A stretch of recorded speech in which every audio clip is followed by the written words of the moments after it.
Chapitre 2. La séparation et l'expiation. Section 1. Les origines de la séparation. S'étendre est un aspect fondamental de Dieu qu'il a donné à son Fils. Dans la création, Dieu s'étendit lui-même à ses créations et les imprégna de la même volonté aimante de créer. Tu n'as pas seulement été pleinement créé, mais tu as aussi été créé parfait. Il n'y a aucun vide en toi. À cause de ta ressemblance avec ton Créateur, tu es créateur. Aucun enfant de Dieu ne peut perdre cette aptitude parce qu'elle est inhérente à ce qu'il est. Mais il peut en user de manière inappropriée en projetant. Il y a projection ou usage inapproprié de l'extension lorsque tu crois qu'il existe en toi un vide ou un manque et que tu peux le combler avec tes propres idées au lieu de la vérité. Ce processus comprend les étapes suivantes. Premièrement, tu crois que ce que Dieu a créé peut être changé par ton propre esprit. Deuxièmement, tu crois que ce qui est parfait peut être rendu imparfait ou en manque. Troisièmement, tu crois que tu peux distordre les créations de Dieu, y compris toi. Quatrièmement, tu crois que tu peux te créer toi-même et qu'il t'appartient de diriger ta propre création. Ces distorsions connexes représentent une image de ce qui s'est en fait passé durant la séparation ou le détour dans la peur. Rien de cela n'existait avant la séparation, ni n'existe maintenant de fait. Tout ce que Dieu a créé est comme lui. L'extension, telle qu'entreprise par Dieu, est semblable au rayonnement intérieur que les enfants du Père héritent de lui. Sa source réelle est interne. Cela est aussi vrai du Fils que du Père. En ce sens, la création inclut à la fois la création du Fils par Dieu et les créations du Fils quand son esprit est guéri. Cela requiert que Dieu dote son Fils d'une libre volonté parce que toute création aimante est donnée librement en une seule ligne continue dont tous les aspects sont du même ordre. Le jardin d'Éden, ou la condition d'avant la séparation, était un état d'esprit dans lequel il n'y avait aucun besoin. Quand Adam prêta l'oreille au mensonge du serpent, tout ce qu'il entendit était faux. Tu n'es pas obligé de continuer à croire ce qui n'est pas vrai, à moins que tu ne choisisses de le faire. Tout cela peut littéralement disparaître en un clin d'œil, parce qu'il s'agit simplement d'une malperception. Ce qui se voit en rêve semble très réel. Or, la Bible dit qu'un profond sommeil tomba sur Adam, mais nulle part il n'est fait mention de son réveil. Le monde n'a pas encore fait l'expérience d'une renaissance ou d'un réveil global. Une telle renaissance est impossible tant que tu continues à projeter ou à mal créer. Toutefois, il reste encore en toi le potentiel d'étendre, comme Dieu étendit son pur esprit à toi. En réalité, c'est ton seul choix, car ta libre volonté t'a été donnée pour ta joie dans la création du parfait. En définitive, toute peur peut se réduire à cette malperception fondamentale selon laquelle tu es capable d'usurper la puissance de Dieu. Bien sûr, tu ne peux pas et tu n'as jamais été capable de le faire.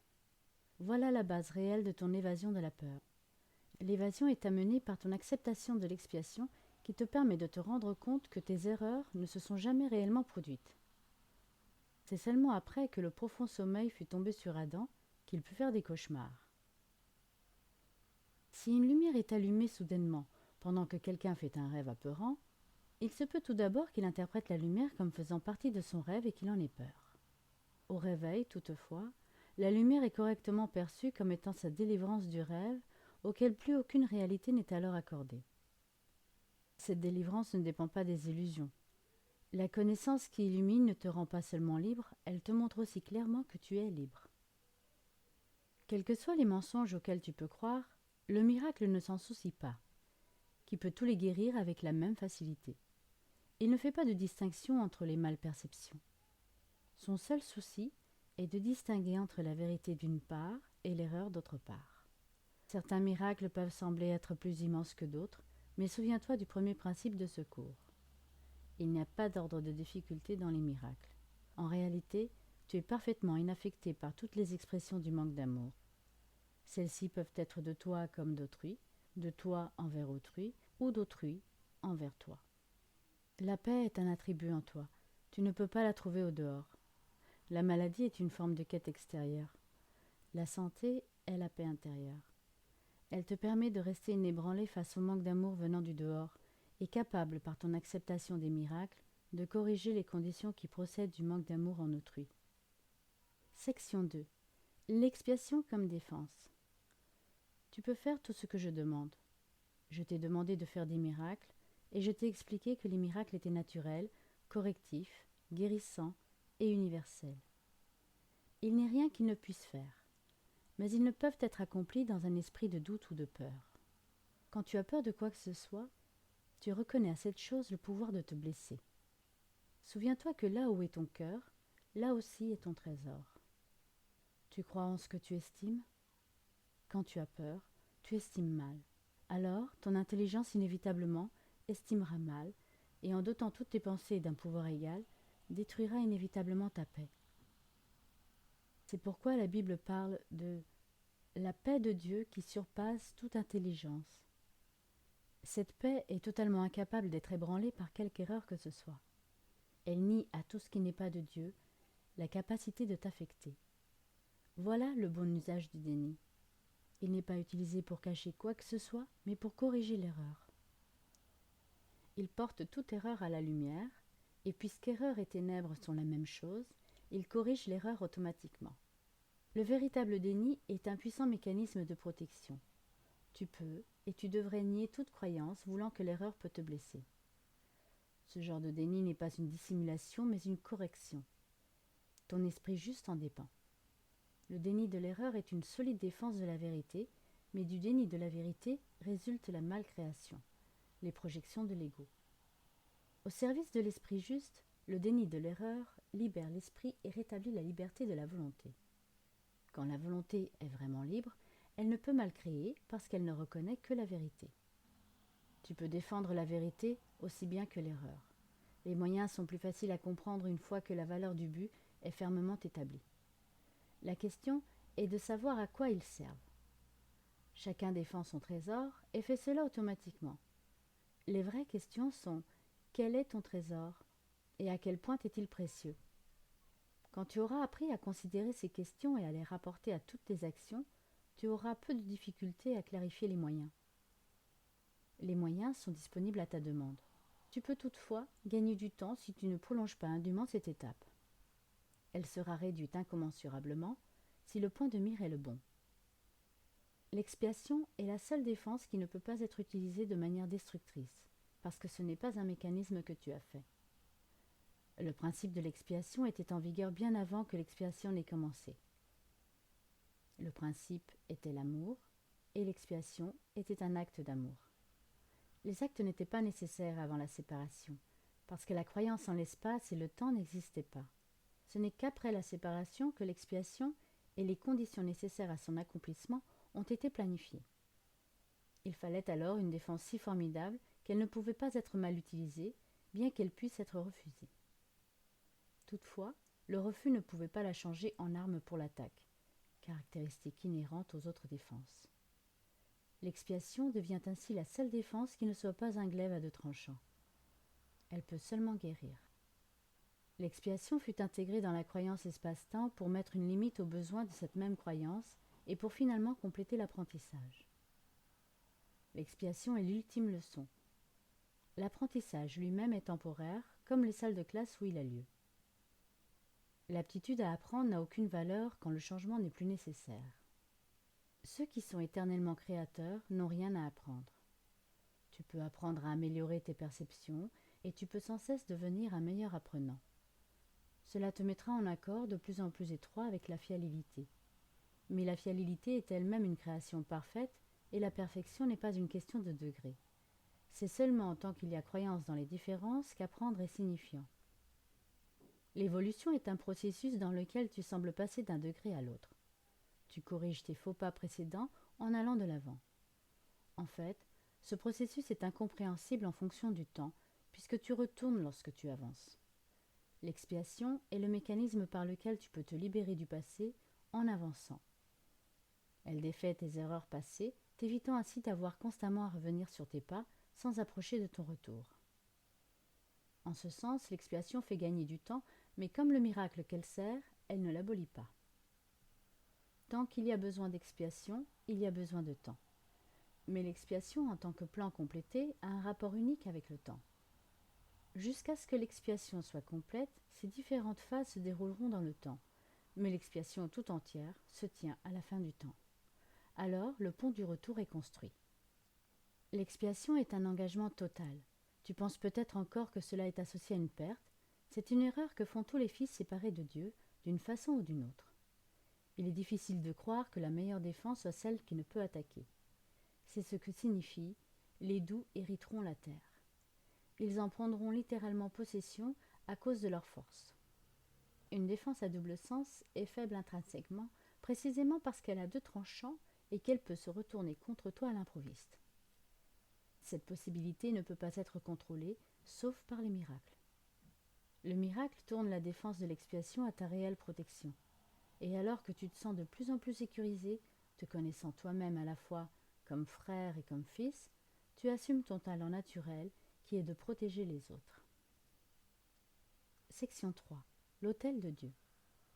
L'expiation ne peut être acceptée en toi qu'en libérant la lumière intérieure. Depuis la séparation, les défenses ont été utilisées presque uniquement pour défendre contre l'expiation et ainsi maintenir la séparation. En général, cela est vu comme un besoin de protéger le corps. Les nombreux fantasmes corporels auxquels se livrent les esprits viennent de la croyance distordue que le corps peut être utilisé comme moyen d'atteindre à l'expiation. Percevoir le corps comme un temple n'est qu'une première étape dans la correction de cette distorsion parce qu'elle n'en change qu'une partie. Elle reconnaît que l'expiation au sens physique est impossible. Toutefois, l'étape suivante consiste à se rendre compte qu'un temple n'est pas du tout une structure. Sa véritable sainteté réside dans l'autel intérieur autour duquel la structure est bâtie.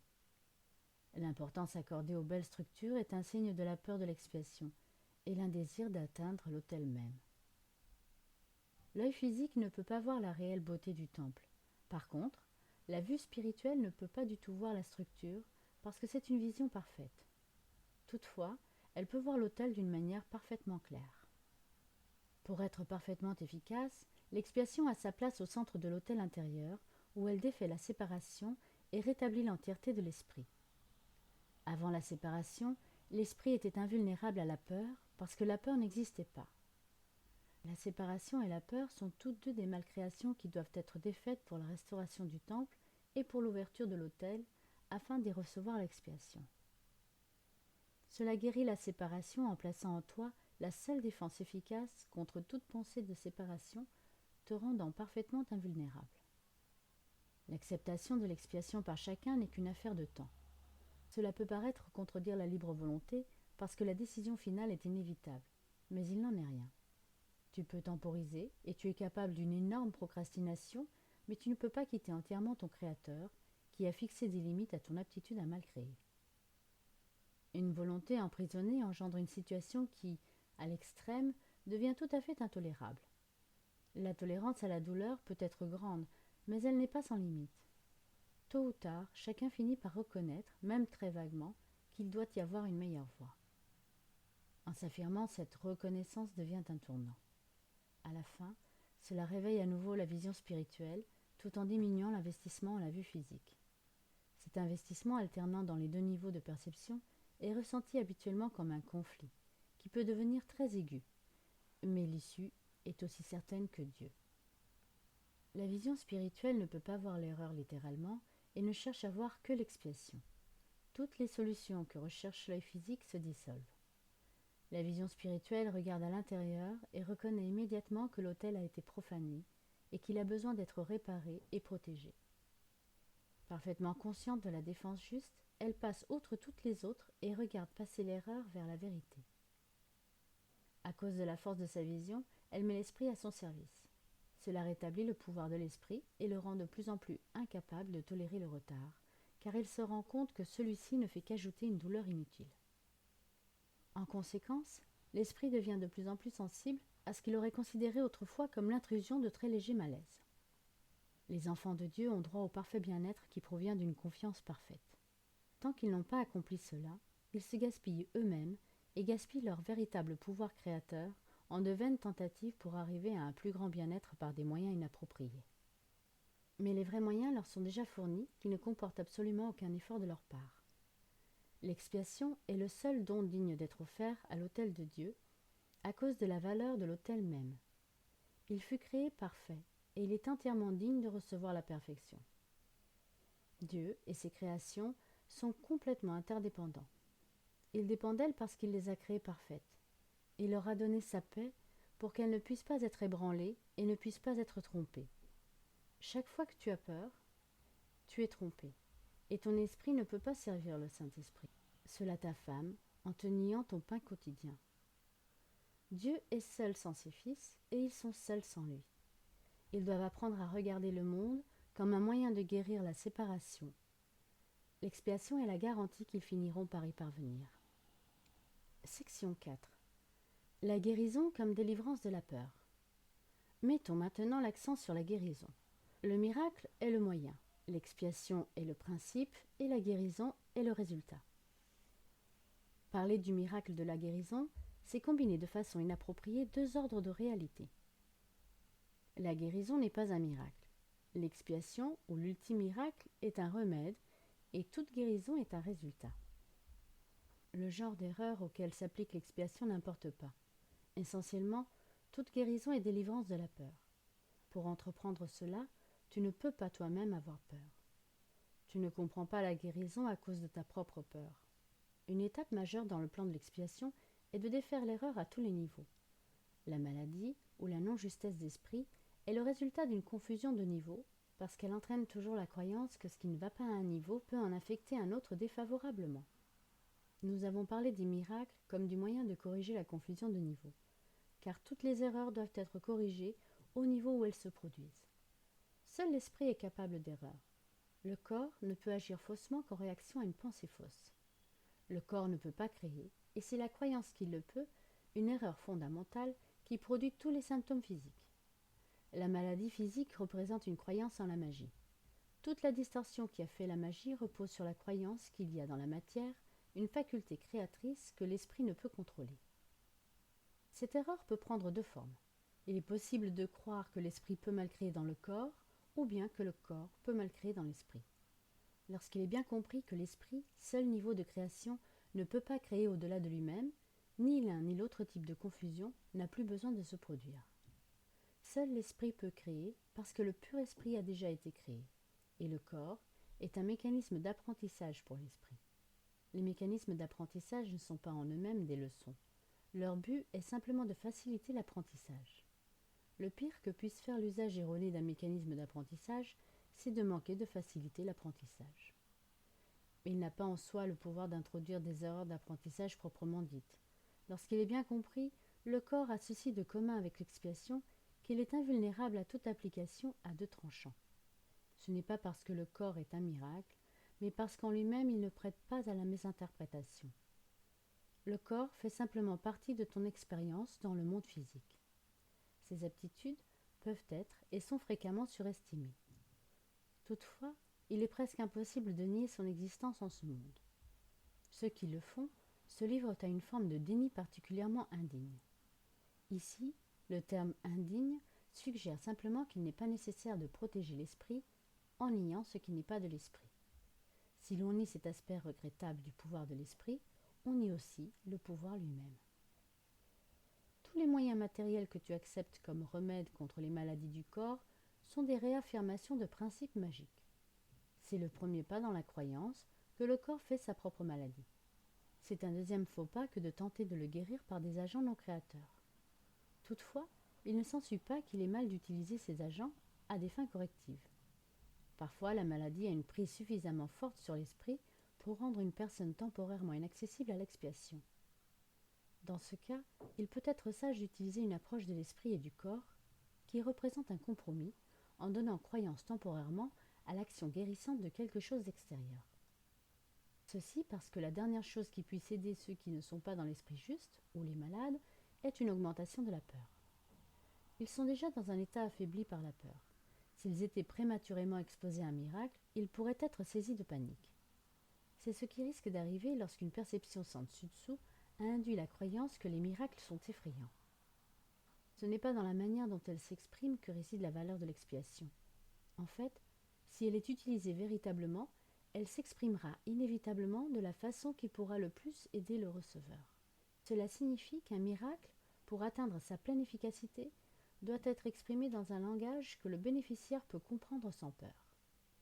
Cela ne signifie pas nécessairement que ce soit le plus haut niveau de communication dont il est capable, cela signifie toutefois que c'est le plus haut niveau de communication dont il est capable maintenant. Le seul but du miracle est d'élever le niveau de communication et non de l'abaisser en augmentant la peur. Section 5. La fonction du faiseur de miracles. Avant que les faiseurs de miracles soient prêts à entreprendre leur fonction dans ce monde, il est essentiel qu'ils comprennent pleinement la peur de la délivrance. Autrement, ils pourraient entretenir, sans le savoir, la croyance que la délivrance est un emprisonnement, croyance déjà largement répandue. Cette malperception vient à son tour de la croyance, voulant que le nuisible puisse se limiter au corps. Cela à cause de la peur sous-jacente que l'esprit puisse se blesser. Aucune de ces erreurs n'est signifiante, parce que les malcréations de l'esprit n'existent pas réellement. Reconnaître cela est un bien meilleur mécanisme de protection qu'aucune forme de confusion de niveau, parce qu'elle introduit la correction au niveau de l'erreur. Il est essentiel de se souvenir que seul l'esprit peut créer et que la place de la correction est au niveau de la pensée. Pour étayer un précédent énoncé, le pur esprit est déjà parfait et ne requiert donc pas de correction. Le corps n'existe pas, sauf comme mécanisme d'apprentissage pour l'esprit. De lui-même, ce mécanisme d'apprentissage n'est pas sujet à l'erreur, parce qu'il ne peut créer. Il est évident donc qu'induire l'esprit à abandonner ses malcréations est la seule application de l'aptitude créatrice qui soit vraiment signifiante. La magie est l'usage sans esprit au mal créateur de l'esprit. Les médications physiques sont des formes de sortilège, mais tu ne devrais pas tenter d'utiliser l'esprit pour guérir si tu as peur de le faire. Le fait même que tu as peur rend ton esprit vulnérable à la malcréation. Par conséquent, il est probable que tu comprennes mal toute guérison qui pourrait survenir. Et parce que l'égocentrisme et la peur vont généralement de pair, tu serais peut-être incapable d'accepter la source réelle de la guérison. Dans ces conditions, c'est plus sûr pour toi de te fier temporairement à des mécanismes de guérison physique parce que tu ne peux pas les mal percevoir comme étant tes propres créations. Aussi longtemps que persiste ton sentiment de vulnérabilité, tu ne devrais pas tenter de faire des miracles. J'ai déjà dit que les miracles étaient des expressions de l'esprit de miracle. Or, esprit de miracle signifie justesse d'esprit. Ceux qui ont l'esprit juste n'exaltent ni ne déprécient ni l'esprit du faiseur de miracle, ni l'esprit de celui qui reçoit le miracle. Toutefois, en tant que correction, le miracle n'a pas besoin d'attendre la justesse d'esprit du receveur. En fait, son but est de le ramener à son esprit juste. Il est essentiel toutefois que le faiseur de miracle soit dans l'esprit juste, ne serait-ce que très brièvement, sinon il sera incapable de rétablir la justesse d'esprit en autrui. Le guérisseur, qui se fie à sa propre capacité d'être prêt, met en péril sa compréhension. Tu es en parfaite sécurité aussi longtemps que tu ne te soucies pas du tout d'être prêt, mais continue d'avoir confiance en moi qui le suis. Si ton inclination à faire des miracles ne fonctionne pas correctement, c'est toujours parce que la peur a fait intrusion dans ta justesse d'esprit et l'a tournée sans dessus-dessous. Toute forme de non-justesse d'esprit résulte de ton refus d'accepter l'expiation pour toi-même. Si tu l'acceptes par contre, tu es en position de reconnaître que ceux qui ont besoin de guérison sont simplement ceux qui ne se sont pas rendus compte que la justesse d'esprit est la guérison. La seule responsabilité du faiseur de miracles est d'accepter l'expiation pour lui-même. Cela signifie que tu reconnais que l'esprit est le seul niveau créateur et que ses erreurs sont guéries par l'expiation. Une fois que tu acceptes cela, ton esprit peut seulement guérir. En niant à ton esprit tout potentiel destructeur et en rétablissant ses pouvoirs purement constructifs, tu te mets en position de défaire la confusion de niveau en autrui. Alors, le message que tu leur envoies, c'est le fait véridique que leurs esprits sont pareillement constructifs et que leurs malcréations ne peuvent les blesser. En affirmant cela, tu libères l'esprit de ce qu'il surévalue ses propres mécanismes d'apprentissage et tu ramènes l'esprit à sa véritable position d'apprenant. Il faut insister de nouveau sur le fait que le corps n'apprend pas plus qu'il ne crée. En tant que mécanisme d'apprentissage, il suit simplement l'apprenant. Mais s'il est doté faussement de sa propre initiative, il devient un sérieux obstacle à l'apprentissage même qu'il devrait faciliter. Seul l'esprit est capable d'illumination. Le pur esprit est déjà illuminé et le corps en soi est trop dense. L'esprit peut toutefois apporter son illumination au corps en reconnaissant que celui-ci n'est pas l'apprenant et qu'il n'est donc pas possible de l'amener à apprendre. Toutefois, le corps peut facilement être aligné sur un esprit qui a appris à regarder par-delà le corps vers la lumière. Un apprentissage correctif commence toujours par l'éveil du pur esprit et l'abandon de la croyance en la vue physique. Cela entraîne souvent de la peur, parce que tu as peur de ce que la vue spirituelle va te montrer. Et j'ai dit plus tôt que le Saint-Esprit ne peut pas voir l'erreur et qu'il est capable seulement de regarder au-delà vers la défense de l'expiation. Il n'y a pas de doute que cela peut produire un malaise. Or, le malaise n'est pas le résultat final de la perception. Quand il est permis au Saint-Esprit de poser son regard sur la profanation de l'autel, il regarde aussi immédiatement vers l'expiation. Rien de ce qu'il perçoit ne peut induire la peur. Tout ce qui résulte de la conscience spirituelle est simplement canalisé vers la correction. Le malaise n'est suscité que pour amener à la conscience le besoin de correction. Finalement, c'est de l'indésir d'accepter sans équivoque la nécessité de la guérison que vient la peur de la guérison. Ce que l'œil du corps voit ne corrige pas plus que l'erreur ne peut être corrigée par un quelconque mécanisme observable physiquement. Aussi longtemps que tu croiras en ce que ta vue physique te dit, tes tentatives de correction seront mal dirigées. La vraie vision est obscurcie parce que tu ne peux pas supporter de voir ton propre autel profané.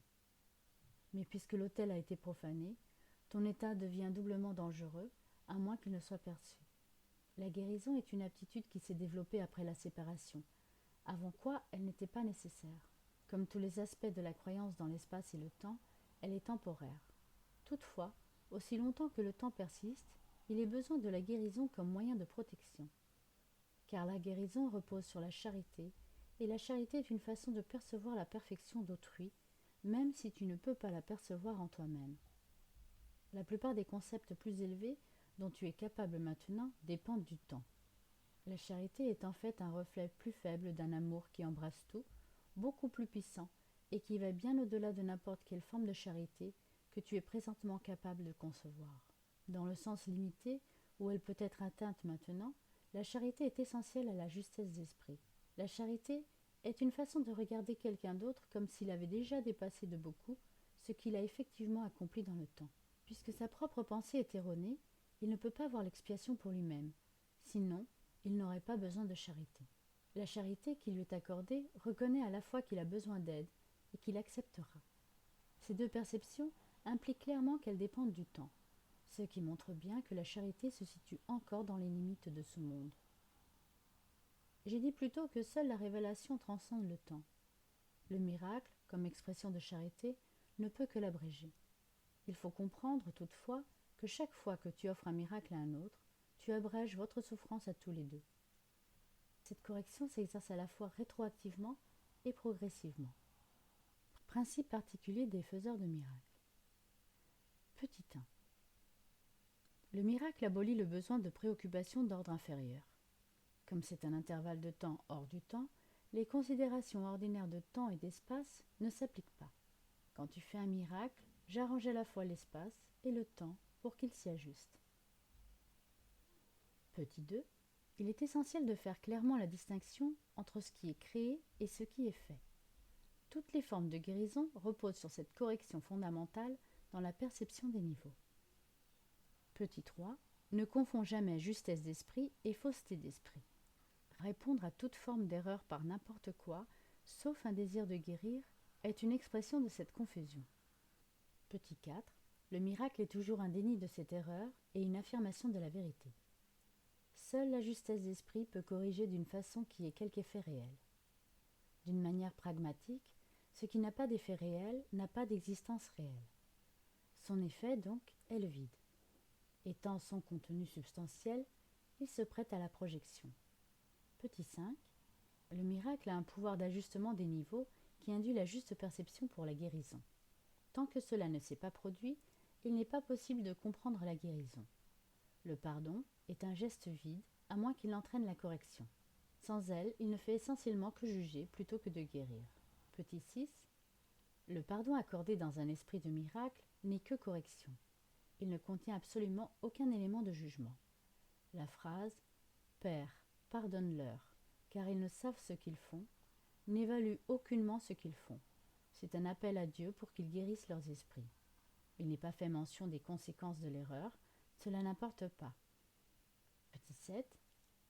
L'injonction « Soyez du même esprit » signifie que l'esprit est prêt pour la révélation.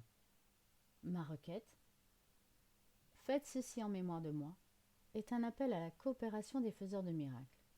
Les deux énoncés ne sont pas dans le même ordre de réalité.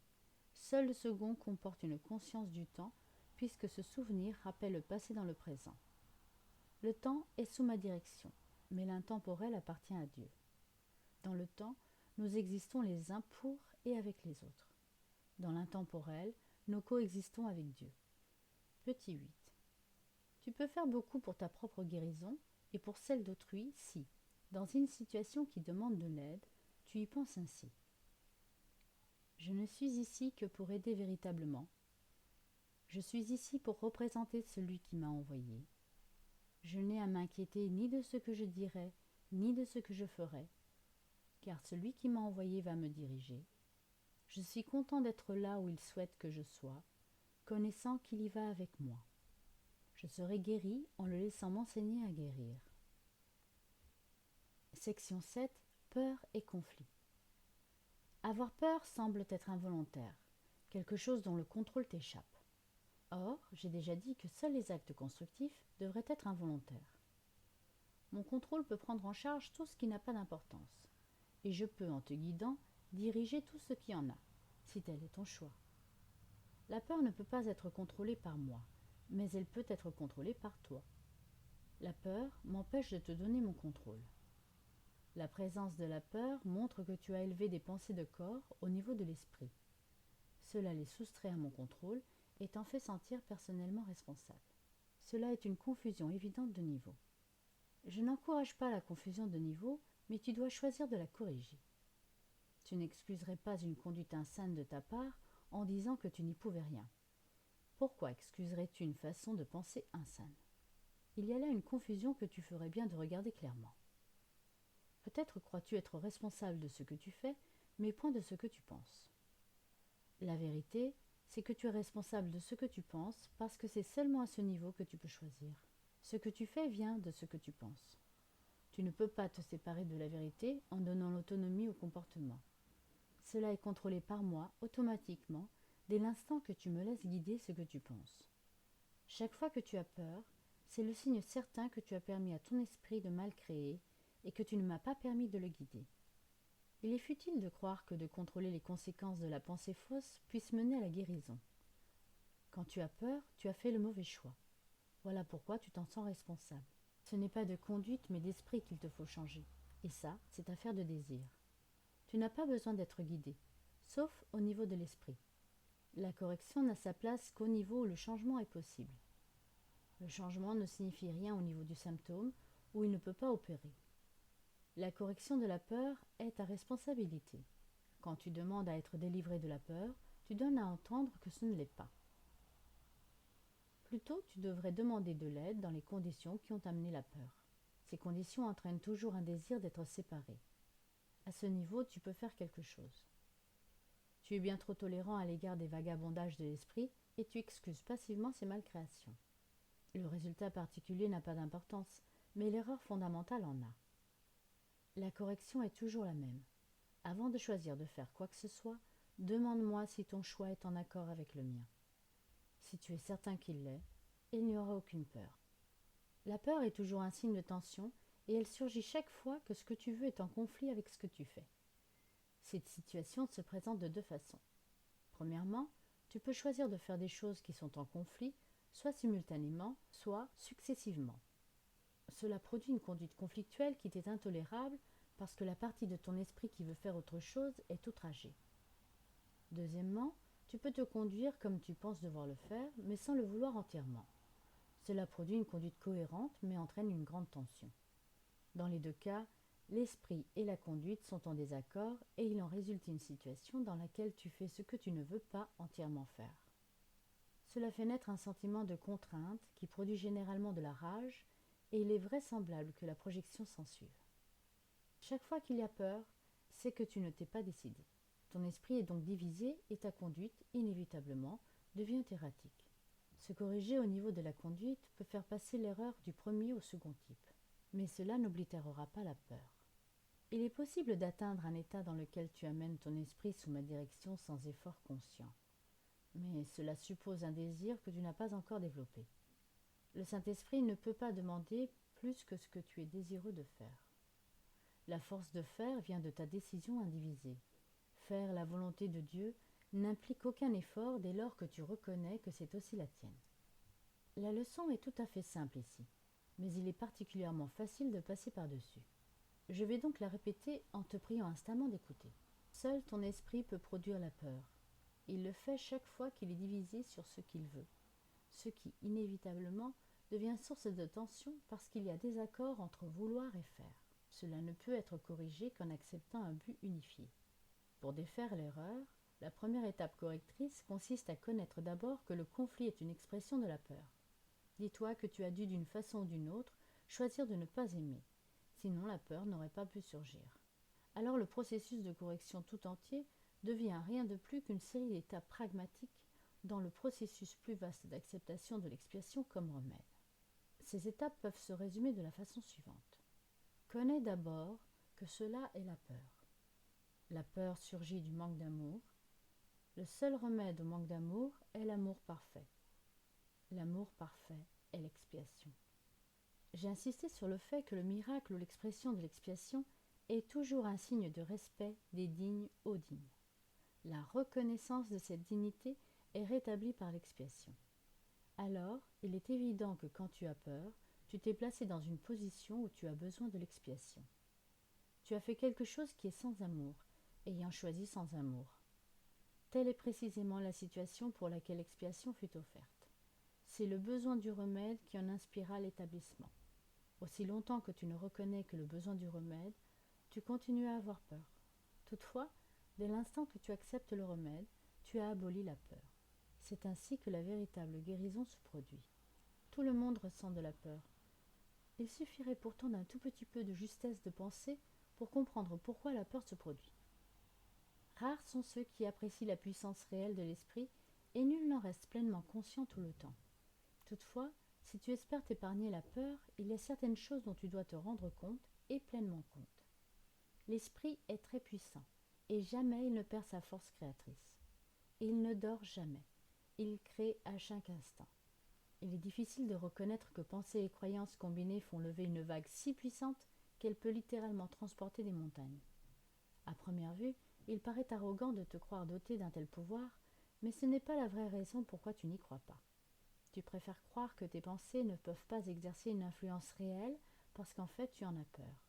Cela apaise peut-être le sentiment de culpabilité, mais au prix de percevoir l'esprit comme impuissant. Si tu crois que ce que tu penses est sans effet, peut-être cesses-tu d'en avoir peur, mais il est peu probable que tu le respectes. Il n'y a pas de vaine pensée. Toute pensée produit une forme à un certain niveau. Section 7. Cause et effet. Tu te plains peut-être encore de la peur, mais tu persistes néanmoins à te rendre apeuré. J'ai déjà signalé que tu ne peux pas me demander de te délivrer de la peur. Je connais qu'elle n'existe pas, mais tu ne le connais pas, toi. Si j'intervenais entre tes pensées et leurs résultats, je toucherais à une loi fondamentale de cause et effet. La loi la plus fondamentale qui soit.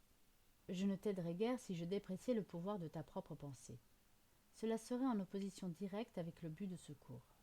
Cela t'aidera beaucoup plus de te rappeler que tu ne surveilles pas assez attentivement tes pensées. Peut-être as-tu l'impression qu'à ce stade, il faudrait un miracle pour te permettre de le faire, et c'est parfaitement vrai. Tu n'as pas l'habitude de penser dans un esprit de miracle, mais tu peux être entraîné à penser de cette façon. Tous les faiseurs de miracles ont besoin de ce type d'entraînement. Je ne peux pas te laisser ne pas surveiller ton esprit, sinon tu ne seras pas capable de m'aider. Faire des miracles entraîne que tu te rends pleinement compte du pouvoir de la pensée afin d'éviter la malcréation. Autrement, un miracle sera nécessaire pour redresser l'esprit lui-même, processus circulaire qui n'encouragerait guère la compression du temps à laquelle le miracle est destiné. Le faiseur de miracle doit éprouver un respect sincère pour cause et effet véritable, comme condition nécessaire pour que le miracle se produise. Les miracles et la peur viennent tous deux des pensées. Si tu n'étais pas libre de choisir l'un, tu ne serais pas libre non plus de choisir l'autre. En choisissant le miracle, tu as rejeté la peur, ne serait-ce que temporairement. Tu as eu peur de chacun et de tout. Tu as eu peur de Dieu, de moi et de toi-même, Tu nous as mal perçus ou mal créés, et tu crois en ce que tu as fait. Tu n'aurais pas fait cela si tu n'avais pas peur de tes propres pensées. Les apeurés doivent mal créer parce qu'ils mal perçoivent la création. Quand tu mal crées, tu souffres. Le principe de cause et effet devient maintenant un véritable accélérateur, quoique seulement temporairement. De fait, cause est un terme qui appartient en propre à Dieu, et son effet est son Fils. Cela entraîne une série de relations de cause et effet qui sont totalement différentes de celles que tu introduis dans la malcréation. Le conflit fondamental en ce monde est donc entre création et malcréation. Toute peur est implicite dans celle-ci et tout amour dans celle-là. C'est donc un conflit entre l'amour et la peur. J'ai déjà dit que tu crois ne pas pouvoir contrôler la peur parce que c'est toi-même qui l'as faite, et ta croyance en elle semble faire qu'elle échappe à ton contrôle. Or, toute tentative pour résoudre l'erreur en tentant de maîtriser la peur est inutile. Le fait même de supposer que la peur a besoin d'être maîtrisée confirme son pouvoir. La véritable solution repose entièrement sur la maîtrise par l'amour. Dans l'intérim, toutefois, le sentiment de conflit est inévitable, puisque tu t'es placé dans une position où tu crois dans le pouvoir de ce qui n'existe pas. Rien et tout ne peuvent coexister. Croire en l'un, c'est nier l'autre. La peur n'est vraiment rien et l'amour est tout. Chaque fois que la lumière pénètre dans les ténèbres sont abolies. Ce que tu crois est vrai pour toi. En ce sens, la séparation s'est produite, et c'est faire un usage inapproprié du déni que de le nier. Toutefois, se concentrer sur l'erreur n'est qu'une erreur de plus. La démarche correctrice initiale consiste à reconnaître temporairement qu'il y a un problème, mais seulement comme indication d'un besoin de correction immédiate. Cela établit un état d'esprit dans lequel l'expiation peut être acceptée sans délai. Il faudrait souligner toutefois qu'il n'y a en définitive aucun compromis possible entre tout et rien. Le temps est essentiellement un mécanisme permettant d'abandonner tout compromis à cet égard. Il semble seulement qu'il soit aboli par degrés, parce que le temps lui-même comporte des intervalles qui n'existent pas. C'est un mécanisme de correction rendu nécessaire par la malcréation. L'énoncé « Car Dieu a tant aimé le monde qu'il a donné son Fils unique, afin que quiconque croit en lui ne périsse point, mais qu'il ait la vie éternelle » n'a besoin que d'une légère correction pour devenir signifiant dans ce contexte. Il l'a donné à son Fils unique. Il faudrait bien noter que Dieu a un seul Fils. Si toutes ses créations sont ses fils, chacune doit être partie intégrante de la fiabilité tout entière. La fiabilité, en son unité, transcende la somme de ses parties. Toutefois, cela est obscurci aussi longtemps que n'importe laquelle de ses parties manque. C'est pourquoi le conflit ne peut pas être résolu de manière définitive tant que toutes les parties de la fiabilité ne sont pas retournées. C'est alors seulement que la signification de l'entièreté, en son sens véritable, pourra être comprise. N'importe quelle partie de la fiabilité peut croire en l'erreur ou en l'incomplétude si tel est son choix. Ce faisant, toutefois, elle croit en l'existence du néant. La correction de cette erreur est l'expiation. J'ai déjà brièvement parlé d'être prêt, mais cela aiderait peut-être d'apporter ici quelques précisions supplémentaires.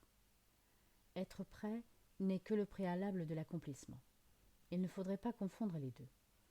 Aussitôt que survient un état dans lequel l'esprit est prêt, il y a généralement un désir d'accomplissement jusqu'à un certain degré, mais il n'est certainement pas nécessairement indivisé. Cet état n'implique pas plus qu'un potentiel de changement d'esprit. La confiance ne peut pas se développer pleinement jusqu'à ce que la maîtrise ait été accomplie. Nous avons déjà tenté de corriger l'erreur fondamentale, voulant que la peur peut être maîtrisée. Nous avons souligné que la seule maîtrise véritable est par l'amour. Être prêt n'est que le commencement de la confiance. Tu penses peut-être qu'un temps extrêmement long est nécessaire entre l'être prêt et la maîtrise. Mais laisse-moi te rappeler que le temps et l'espace sont sous mon contrôle. Section 8. La signification du jugement dernier. Une des façons dont tu peux corriger la confusion magie-miracle est de te rappeler que tu ne t'es pas créé toi-même. Tu as tendance à l'oublier lorsque tu deviens égocentrique et cela te place dans une position où il est pratiquement inévitable de croire en la magie. Ta volonté de créer te fut donnée par ton Créateur, qui exprimait la même volonté dans sa création. Puisque l'aptitude créatrice réside dans l'esprit, tout ce que tu crées est nécessairement affaire de volonté. Il s'ensuit aussi que tout ce que tu fais seul est réel à tes propres yeux, mais point dans l'esprit de Dieu. Cette distinction fondamentale conduit directement à la signification réelle du jugement dernier. Le jugement dernier est l'une des idées les plus menaçantes dans ta pensée. C'est parce que tu ne le comprends pas. Le jugement n'est pas un attribut de Dieu. Il n'a été introduit qu'après la séparation, lorsqu'il est devenu l'un des nombreux mécanismes d'apprentissage destinés à être intégrés dans le plan global. Tout comme la séparation s'est produite sur des millions d'années, le jugement dernier s'étendra sur une période aussi longue et peut-être même plus longue. La durée peut toutefois en être grandement réduite par les miracles, qui sont un mécanisme pour réduire le temps, mais non pour l'abolir. Si un nombre suffisant développe un véritable esprit de miracle, ce processus de réduction peut être quasiment incommensurable. Il est essentiel toutefois que tu te libères rapidement de la peur, parce que tu dois émerger du conflit si tu veux apporter la paix à d'autres esprits. Le jugement dernier est généralement considéré comme une procédure entreprise par Dieu. En fait, il sera entrepris par mes frères avec mon aide. C'est une guérison finale plutôt que l'infliction d'une punition, aussi méritée que la punition puisse te paraître. La punition est un concept totalement opposé à la justesse d'esprit, et le but du jugement dernier est de te rendre ta justesse d'esprit. Le jugement dernier pourrait être appelé un processus de juste évaluation. Cela signifie simplement que chacun en viendra finalement à comprendre ce qui est digne et ce qui ne l'est pas. Après cela, l'aptitude à choisir peut être dirigée de façon rationnelle. Jusqu'à ce que cette distinction soit faite, toutefois, les oscillations entre volonté libre et emprisonnée ne peuvent que continuer. Le premier pas vers la liberté comporte un tri du faux et du vrai. C'est un processus de séparation au sens constructif qui reflète la véritable signification de l'Apocalypse. À la fin, chacun regardera ses propres créations et choisira de ne préserver que ce qui est bon, exactement comme Dieu lui-même regarda ce qu'il avait créé et connut que c'était bon. À ce stade, l'esprit peut commencer à regarder ses propres créations avec amour, parce qu'elles sont dignes. En même temps, l'esprit désavouera inévitablement ces malcréations qui, sans croyance, n'existeront plus. L'expression jugement dernier est effrayante non seulement parce qu'elle a été projetée sur Dieu, mais aussi à cause de l'association du dernier avec la mort. Voilà un exemple remarquable de perception sans dessus-dessous. Si l'on examine objectivement la signification du jugement dernier, il devient tout à fait apparent que c'est réellement la porte qui s'ouvre sur la vie. Nul ne vit vraiment qui vit dans la peur. Ton propre dernier jugement ne peut pas porter sur toi-même parce que tu n'es pas ta propre création.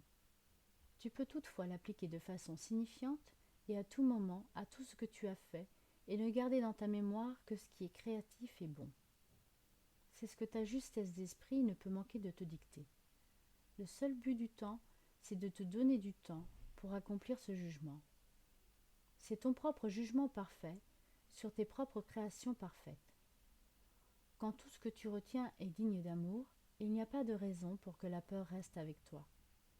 Voilà ton rôle dans l'expiation.